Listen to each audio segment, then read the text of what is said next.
നമസ്കാരം. ബിടെക് മാത്തമാറ്റിക്സിന്റെ മറ്റൊരു വീഡിയോയിലേക്ക് എല്ലാവർക്കും സ്വാഗതം. തംബ്നെയിലിൽ കാണുന്ന പോലെ തന്നെ ഈ വരുന്ന എക്സാം S3 എക്സാം എങ്ങനെ ക്രാക്ക് ചെയ്യാം, എത്ര ഈസി ആയിട്ട് നമുക്ക് എന്തൊക്കെ പഠിക്കണം എന്നുള്ളതാണ് നമ്മൾ ഈ ഒരു വീഡിയോയിൽ ഡിസ്കസ് ചെയ്യാൻ പോകുന്നത്.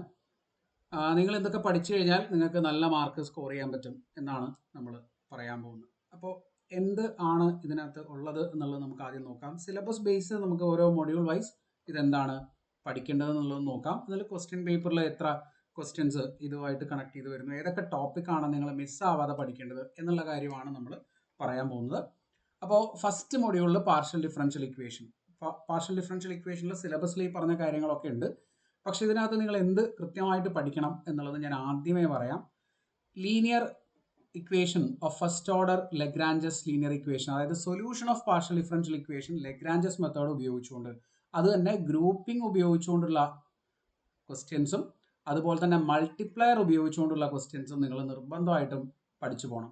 അത് രണ്ടും 7 മാർക്സിന് ചോദിക്കാം. ചിലപ്പോൾ ഒരു ക്വസ്റ്റ്യൻ ആയിരിക്കും ഒരു ക്വസ്റ്റ്യൻ പേപ്പറിൽ ഉണ്ടാവുക, ചിലപ്പോൾ 2 ക്വസ്റ്റ്യനും ഒരു ക്വസ്റ്റ്യൻ പേപ്പർ തന്നെ ഉണ്ടാവും. അപ്പോൾ പാർട്ട് എയിൽ മൊഡ്യൂൾ 1-ൽ പാർട്ട് ബി അല്ല, പാർട്ട് ബിയിൽ മൊഡ്യൂൾ 1-ൽ 7 മാർക്സിൻ്റെ ക്വസ്റ്റ്യൻ ആയിട്ട് ഇത് രണ്ടും നിങ്ങൾ നിർബന്ധമായിട്ടും ലെഗ്രാഞ്ചസ് മെത്തേഡ്, ഗ്രൂപ്പിങ്ങും അതുപോലെ തന്നെ മൾട്ടിപ്ലയറും പഠിച്ചു വയ്ക്കുക. പിന്നെ method of separation of variables നിർബന്ധമായിട്ടും പഠിച്ചിരിക്കേണ്ട കാര്യമാണ്. Method of separation of variables ഇതും ഒരു 7 മാർക്സിൻ്റെ ക്വസ്റ്റ്യൻ ആയിരിക്കും.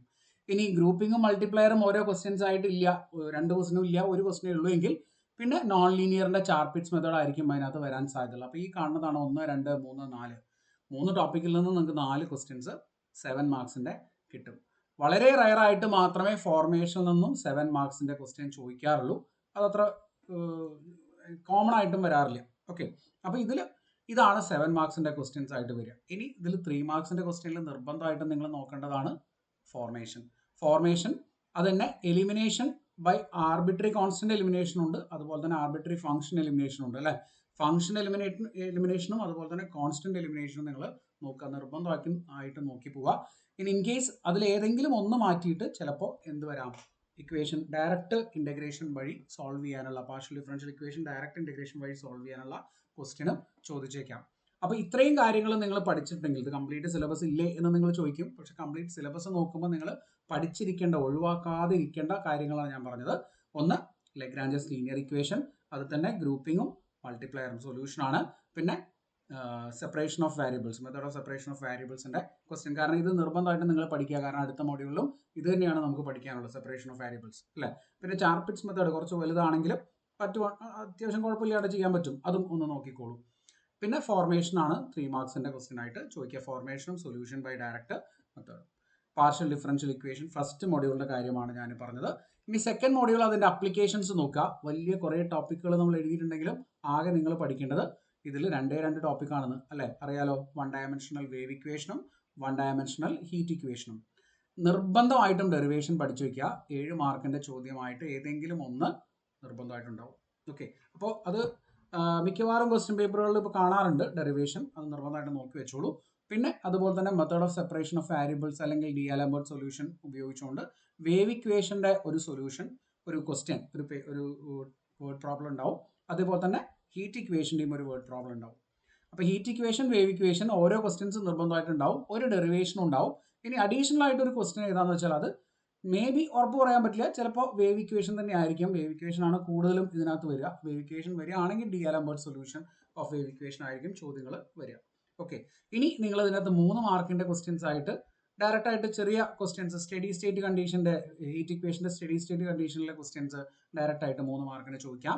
പിന്നെ അസംഷൻസ് ഉണ്ട്, വേവ് ഇക്വേഷനും ഹീറ്റ് ഇക്വേഷനും അസംഷൻസ് വരുന്നുണ്ട്, അതും 3 മാർക്കിന് ചോദിക്കാം. അപ്പോൾ നിർബന്ധമായിട്ടും ഡെറിവേഷൻ നോക്കി പൊക്കോളൂ. ഒരു ഡെറിവേഷൻ വരാം, പാർട്ട് ചോയ്സ് ഒക്കെ ഉണ്ടാവും, ഉണ്ടെങ്കിൽ നിങ്ങൾക്ക് അത് എഴുതാം. ഇനി അതല്ലെങ്കിൽ ഇപ്പോൾ മൊഡ്യൂൾ 2-ൽ ചോദിക്കുന്ന ആദ്യത്തെ ക്വസ്റ്റ്യൻ, ഒരു ക്വസ്റ്റ്യൻ്റെ എ പാർട്ടും ഉണ്ടാവും ബി പാർട്ടും ഉണ്ടാവുമല്ലോ. അതിൽ ഒന്ന് വേവ് ഇക്വേഷൻ ആണെങ്കിൽ ഒന്ന് ഹീറ്റ് ഇക്വേഷൻ ആയിരിക്കും. അടുത്ത ക്വസ്റ്റ്യനിലും ഇതേപോലെ തന്നെ ഒന്ന് വേവ് ഒന്ന് ഹീറ്റ് അങ്ങനെയാണ് ഉണ്ടാവുക. അതിൽ ചിലപ്പോൾ ഇവിടെ ഹീറ്റിൻ്റെ ഡെറിവേഷൻ ആവാം, അങ്ങനെ പോസിബിലിറ്റി ഉണ്ട്. അതുകൊണ്ട് അല്ലെങ്കിൽ വേവിൻ്റെ ഡെറിവേഷൻ ആവാം. അപ്പോൾ അതുകൊണ്ട് നിങ്ങൾ ഡെറിവേഷൻ മറക്കാണ്ട് പഠിക്കുക. സ്റ്റഡി സ്റ്റേറ്റ് കണ്ടീഷൻ്റെ 3 മാർക്സിൻ്റെ ക്വസ്റ്റ്യൻ അസംഷൻസും 3 മാർക്സിന് വരാൻ സാധ്യതയുണ്ട്. ഇനി അതല്ലെങ്കിൽ ഇതിൻ്റെ സൊല്യൂഷൻ എന്താണ്, എത്ര ടൈപ്പ് സൊല്യൂഷൻസ് ഉണ്ട്, ഏതൊക്കെ ടൈപ്പ് സൊല്യൂഷൻസ് ഉണ്ട് എന്നുള്ളത് ഫസ്റ്റ് നമ്മൾ ഡെറിവേഷൻ ചെയ്യുമ്പോൾ കുറച്ച് ക്രൈറ്റീരിയ എഴുതുന്നുണ്ട്, അതും 3 മാർക്കിൻ്റെ ചോദ്യമായിട്ട് വരാറുണ്ട്. അപ്പോൾ ഇതാണ് application of partial differential equation. ഇനി മൂന്നാമത്തെ മോഡ്യൂൾ നോക്കുക, വളരെ ഈസിയാണ്. കോംപ്ലക്സ് ഡിഫറൻസിയേഷൻ ആണ് മൂന്നാമത്തെ മോഡ്യൂൾ. നിർബന്ധമായിട്ടും പഠിച്ചിരിക്കേണ്ട 7 മാർക്കിൻ്റെ 3 മാർക്കിൻ്റെ ഒക്കെ ക്വസ്റ്റ്യൻ കിട്ടുന്ന ഭാഗമാണ് അനലിറ്റിക് ഫംഗ്ഷൻ. ഈ അനലിറ്റിക് ഫംഗ്ഷനിൽ 1-2 കോൺസ്റ്റൻസ് ആണെന്ന് പ്രൂവ് ചെയ്യാനുള്ള, ഫംഗ്ഷൻ കോൺസ്റ്റന്റ് ആണെന്ന് പ്രൂവ് ചെയ്യാനുള്ള 1-2 തിയറം ഒക്കെ ഉണ്ട്. അത് നിങ്ങൾ പഠിച്ചിട്ടുണ്ടാവും. അത് 7 മാർക്സിന് ചോദിക്കാൻ സാധ്യതയുണ്ട്. അതല്ലെങ്കിൽ ഒരു ഫംഗ്ഷൻ അനലിറ്റിക് ആണോ എന്ന് ചെക്ക് ചെയ്യാനുള്ള ക്വസ്റ്റ്യൻ 3 മാർക്കിന് ചോദിക്കാൻ സാധ്യതയുണ്ട്. അനലിറ്റിക് ആണോ എന്ന് ചെക്ക് ചെയ്യാൻ നമുക്ക് കോഷി-റീമാൻ ഇക്വേഷൻ ഉപയോഗിക്കാം. അത് ചെക്ക് ചെയ്യാനുള്ള ക്വസ്റ്റ്യൻ 3 മാർക്കിന് ചോദിക്കും. പിന്നെ നിർബന്ധമായിട്ടും നിങ്ങൾ പഠിച്ചിരിക്കേണ്ട ഹാർമോണിക് ഫംഗ്ഷനും ഹാർമോണിക് കോൺജുഗേറ്റ് ആണ്. ഇത് 7 മാർക്സിന്റെ ഷുവർ ക്വസ്റ്റ്യൻ ആണ്. അതുപോലെ തന്നെ കൺഫോമൽ മാപ്പിംഗിന്റെ 7 മാർക്സിന്റെ ക്വസ്റ്റ്യൻ ചിലപ്പോൾ 2 ചോദിച്ചേക്കാം. 2 ക്വസ്റ്റ്യൻ ഉണ്ടാവും. ഇതിൽ നിങ്ങൾ z² 1/z e⁻z sin z ഈ 4 നോക്കി പോയാൽ മതി. ഇതായിരിക്കും മിക്കവാറും ഉണ്ടാവുക. z² 1/z e⁻z sin z. Okay, അത് കൺഫോമൽ മാപ്പിംഗിൽ 2 ക്വസ്റ്റ്യൻസ് നമുക്ക് കിട്ടുന്ന ഭാഗത്തിന് നിങ്ങൾ നോക്കി പൊക്കോളൂ. ഒന്ന് ഹാർമോണിക് കോൺജുഗേറ്റ് ആണ്, ഉറപ്പാണ്, ഷുവർ ആയിട്ടുണ്ടാവും. ഇവിടെ ഒരു തിയറം പ്രൂഫ് ചിലപ്പോൾ കോഷി-റീമാൻ ഇക്വേഷനും അനലിറ്റിക് ഫംഗ്ഷനും കൂടെ കണക്ട് ചെയ്തിട്ടുള്ള ഒരു തിയറം പ്രൂഫ് ചിലപ്പോൾ ചോദിക്കാൻ സാധ്യതയുണ്ട്. ഇനി ഒരു ഫംഗ്ഷൻ ഹാർമോണിക് ആണോ എന്ന് ചെക്ക് ചെയ്യാനുള്ള ക്വസ്റ്റ്യൻ 3 മാർക്കിന് മുമ്പ് ചോദിച്ചതാണ്. ഓക്കെ, അത് നിങ്ങൾ പഠിച്ചോളൂ. ലീനിയർ ഫ്രാക്ഷണൽ ട്രാൻസ്ഫോർമേഷൻ അങ്ങനെ ക്വസ്റ്റ്യൻസ് ഇപ്പോൾ റീസെൻ്റ് ആയിട്ട് കാണാറില്ലെങ്കിലും കൂടെ പഠിച്ചു വെക്കണം. ലീനിയർ ഫ്രാക്ഷൻ ട്രാൻസ്ഫോർമേഷൻ ഫിക്സഡ് പോയിന്റ്സിന്റെ ക്വസ്റ്റ്യൻ 3 മാർക്കിന് ചോദിക്കാം. അതുപോലെ തന്നെ ക്രോസ് റേഷ്യോ വരുന്ന ക്വസ്റ്റ്യൻസും ഇതിനകത്ത് ചോദിക്കാം കേട്ടോ. അതും ഒന്ന് നോക്കി പൊക്കോളൂ, ഇമ്പോർട്ടൻ്റ് ആണ്. ഫിക്സഡ് പോയിന്റ്സിന്റെ 3 മാർക്കിന്റെ ക്വസ്റ്റ്യൻ ചോദിക്കാം. പിന്നെ അനലിറ്റിക് ഫംഗ്ഷനിൽ നിന്ന് അനലിറ്റിക് ആണോ ചെക്ക് ചെയ്യാനുള്ള 3 മാർക്ക്, കോഷി-റീമാൻ ഇക്വേഷന്റെ 3 മാർക്കിന്റെ ക്വസ്റ്റ്യൻ ചോദിക്കാം. ലാപ്ലേസ് ഇക്വേഷൻ ഉപയോഗിച്ച് ഹാർമോണിക് ആണോ എന്ന് ചെക്ക് ചെയ്യുന്ന 3 മാർക്കിന്റെ ക്വസ്റ്റ്യൻ ചോദിക്കാം. ഹാർമോണിക് കോൺജുഗേറ്റിന്റെ 7, കൺഫോമൽ മാപ്പിംഗിന്റെ 7, ഇത് രണ്ടുമാണ് ചോദിക്കുക. അതിൽ തന്നെ ചിലപ്പോൾ കോഷി-റീമാൻ ഇക്വേഷൻ അനലിറ്റിക് ഫംഗ്ഷന്റെ ഒരു തിയറം ടൈപ്പ് ക്വസ്റ്റ്യൻ 7 മാർക്കിന്റെ ചോദിച്ചേക്കാം. കൺഫോമൽ മാപ്പിംഗിന്റെ 2 ക്വസ്റ്റ്യൻസ് 7 മാർക്കിന്റെ ചോദിക്കാനുള്ള സാധ്യതയുണ്ട്. അപ്പോൾ അത് നോക്കി വെച്ചോളൂ. മൂന്നാമത്തെ മോഡ്യൂൾ. നാലാമത്തെ module complex integration, complex variables integration ആണ്. അവിടെ ലൈൻ ഇന്റഗ്രൽ ഷുവർ ആണ്, 7 മാർക്കിന്റെ ഒരു ചോദ്യം ഉണ്ടാവും. കോഷി ഇന്റഗ്രൽ ഫോർമുല 7 മാർക്കിന്റെ ഒരു ചോദ്യം ഉണ്ടാവും. അതിൽ തന്നെ Cauchy integral formula for derivatives ഉണ്ട് അല്ലേ, അതിന്റെയും 7 മാർക്കിന്റെ ചോദ്യം. ഇത് രണ്ടും ചിലപ്പോൾ 2 ചോദിക്കാം, ചിലപ്പോൾ 1 ആയിരിക്കും ഉണ്ടാവുക. ടൈലർ സീരീസ് ആൻഡ് മാക്ലോറൻ സീരീസിന്റെ ഒരു എക്സ്പാൻഷൻ 7 മാർക്കിന്റെ ഉണ്ടാവും. അപ്പോൾ നോക്കിയേ, ഇങ്ങനെയാണ് 4 ക്വസ്റ്റ്യൻസ് വരിക. Line integral 1, Cauchy integral formula for ഡെറിവേറ്റീവ്സിൽ 2, പിന്നെ മാക്ലോറൻസ് അല്ലെങ്കിൽ Taylor series 1. Okay, Cauchy integral തിയറത്തിൽ നിന്ന് ചോദിക്കാം, അത് 3 മാർക്കിന്റെ ക്വസ്റ്റ്യൻ ആയിട്ട് വരാം. കോഷി ഇന്റഗ്രൽ ഫോർമുല തന്നെ 3 മാർക്കിന്റെ ചോദ്യങ്ങൾ വരാൻ സാധ്യതയുണ്ട്. ടൈലേഴ്സ് തിയറത്തിൽ നിന്ന് 3 മാർക്കിന്റെ ഫോർമുല വരാൻ സാധ്യതയുണ്ട്. കോംപ്ലക്സ് ലൈൻ ഇന്റഗ്രലിൽ നിന്ന് 3 മാർക്കിന്റെ ചോദ്യം വരാൻ സാധ്യതയുണ്ട്. വളരെ സിമ്പിൾ ആണ്, കുറച്ച് കാര്യങ്ങൾ മാത്രമേ പഠിക്കാനുള്ളൂ. വളരെ ഡീറ്റെയിൽ ആയിട്ട് നമ്മൾ ക്ലാസ്സുകൾ നമ്മുടെ ചാനലിൽ ചെയ്തിട്ടുണ്ട്. പ്ലേലിസ്റ്റ് ഒക്കെ നിങ്ങൾക്ക് ഡിസ്ക്രിപ്ഷൻ ബോക്സിൽ കാണാം. അതുപോലെ തന്നെ 5ാമത്തെ മോഡ്യൂൾ, ഇതും ഈസിയാണ് പഠിക്കാൻ, ബുദ്ധിമുട്ടില്ല. ലോറൻസ് സീരീസ് നിർബന്ധമായിട്ടൊരു എക്സ്പാൻഷൻ 7 മാർക്കിന്റെ ചോദിക്കും. ഓക്കെ, കോഷി റെസിഡ്യൂ തിയറം 7 മാർക്കിന്റെ ഒരു ചോദ്യം ചോദിക്കും. Evaluation of real integrals using Cauchy residue theorem, അതും ഒരു 7 മാർക്കിന്റെ ചോദിക്കും.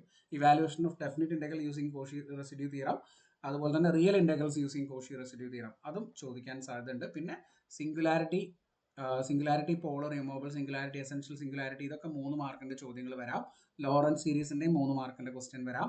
റെസിഡ്യൂ ഡയറക്റ്റ് ആയിട്ട് കണ്ടുപിടിക്കാനുള്ള ക്വസ്റ്റ്യനും 3 മാർക്കിന് ചോദിക്കാം. ഓക്കെ, അപ്പോൾ ഇത്രയാണ് കോംപ്ലക്സ് ഇന്റഗ്രേഷൻ എന്ന് പറയുന്ന 5ാമത്തെ മോഡ്യൂളിൽ നിങ്ങൾക്ക് പഠിക്കാനുള്ളത്. ഈസി ആയിട്ട് ചെയ്യാൻ പറ്റും ക്വസ്റ്റ്യൻസ്, വലിയ ബുദ്ധിമുട്ടുകളൊന്നുമില്ല.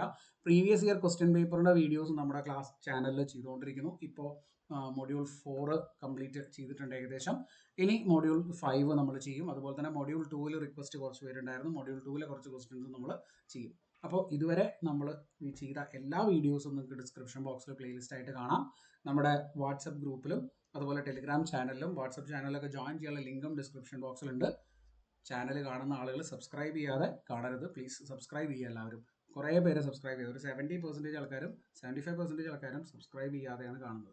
അപ്പോൾ നിങ്ങൾ സബ്സ്ക്രൈബ് ചെയ്ത് വീഡിയോസ് കാണാം. കൂടുതൽ വീഡിയോസിൻ്റെ അപ്ഡേറ്റിന് വേണ്ടിയിട്ട് നമ്മുടെ ചാനലിൽ ബെല്ലൈക്കണും കൂടെ ഒന്ന് എനേബിൾ ചെയ്ത് വയ്ക്കാം. ഓക്കെ, അപ്പോൾ വീണ്ടും അടുത്ത ക്ലാസ്സിൽ നല്ല മാർക്ക് എല്ലാവർക്കും കിട്ടട്ടെ. വീണ്ടും അടുത്ത ക്ലാസ്സിൽ നമുക്ക് കാണാം. Thank you, bye bye.